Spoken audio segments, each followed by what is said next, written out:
Hola i benvinguts. I si us digués que la solució a la contaminació podria estar amagada en la nostra manera d'entendre la paraula productivitat?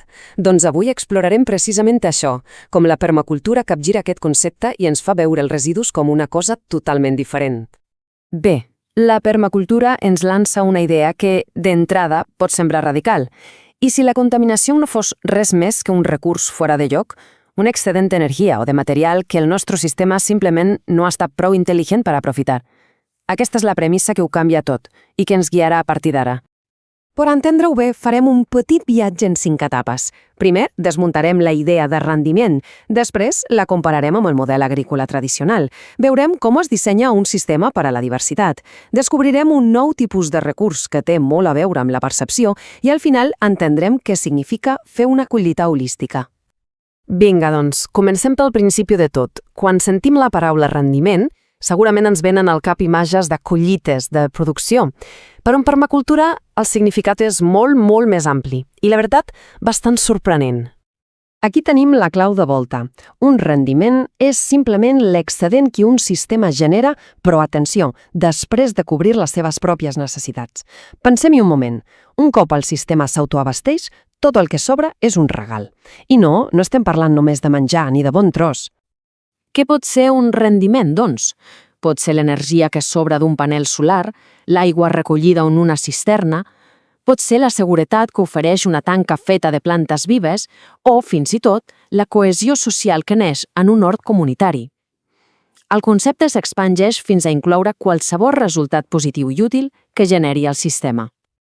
Ara, per entendre de debò fins a quin punt aquesta idea és potent, el millor que podem fer és posar-la cara a cara amb el model que domina la nostra manera de produir aliments, l'agricultura convencional.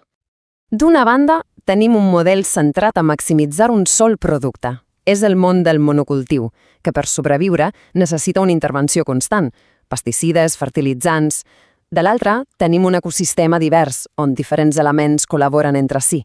L'objectiu aquí no és esprémer al màxim una sola cosa, sinó la salut i l'abundància de tot el sistema en conjunt. I és que, com diu la font, forçar un sistema a sobreproduir crea caos i contaminació. L'exemple més clar, l'accés de fertilitzants que acaba als rius. Això és un rendiment de nutrients, sí, però un rendiment que ha anat a parar on no toca i que, en comptes d'ajudar, provoca un dany terrible. D'acord, però com s'aconsegueix això a la pràctica? Com es pot crear aquesta abundància sense forçar el sistema? Doncs la resposta no està a treballar més, sinó a dissenyar de manera més intel·ligent. La clau no és l'esforç, és la intel·ligència del disseny. Les tècniques, en el fons, es basen a imitar la natura. Per exemple, omplir nínxols vol dir simplement no deixar espais buits. Sota un arbre fruiter es planten herbes que treuen insectes beneficiosos. Unigremis significa posar juntes plantes que s'ajuden les unes a les altres. Tot està connectat per crear un sistema on cada element fa menys feina perquè els altres l'ajuden i el resultat final és un rendiment molt més gran i divers. Al final, la meta és aquesta i és realment potent, un sistema que amb el pas del temps no només augmenta els seus rendiments, sinó que redueix dràsticament la necessitat d'intervenció. És just el contrari d'haver-hi d'estar sempre a sobre. És la intel·ligència del disseny creant una abundància que s'autogestiona. I ara anem a la idea potser més transformadora de totes. Una idea que suggereix que el recurs més important per a la productivitat no es troba a la terra ni a l'aigua, sinó dins nostre. Aturem-nos un moment a pensar-hi. Quin és el límit més gran per l'abundància?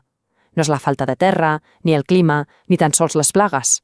La resposta som nosaltres mateixos. El límit més gran és la nostra pròpia percepció del que té valor i del que no. La nostra ment, les nostres idees preconcebudes, són la barrera principal entre l'escassitat i l'abundància. L'exemple perfecte és la dent de lleió. Què pensem quan la veiem? Que és una mala herba, oi? Però resulta que és comestible i molt nutritiva. En arrencar-la estem descartant d'un rendiment valiós. I no ho fem perquè no tingui valor, sinó perquè nosaltres, a la nostra ment, hem decidit que no en té. Tot això ens porta a la pregunta final. I com es mesura l'èxit en un sistema així?